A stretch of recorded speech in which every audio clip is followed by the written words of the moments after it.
First up, it's obviously not possible to keep every backup of every system forever. We'd run out of space to store tapes, discs, DVD, Blu-ray, whatever the backup medium was. We'd end up with so much of it we'd have nowhere to keep it.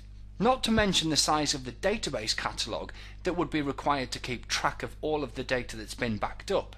Oh, and of course, how would you perform media refreshes with all of that media? You'd just never be able to keep on top of it all. So what we normally do is implement a retention scheme that has rules.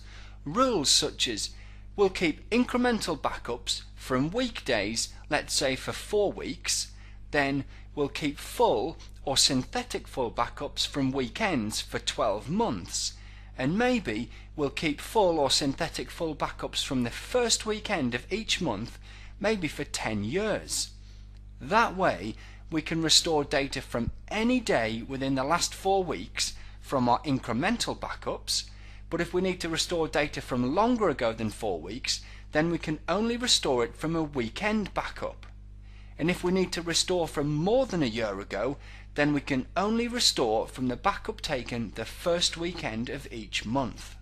And this kind of retention scheme works for most organizations and is known as grandfather, father, son, with the grandfather being the monthly backup job, the father being the weekly backup job, and the son being the weekday backup job. Right then, time to move on. Let's look at tape libraries.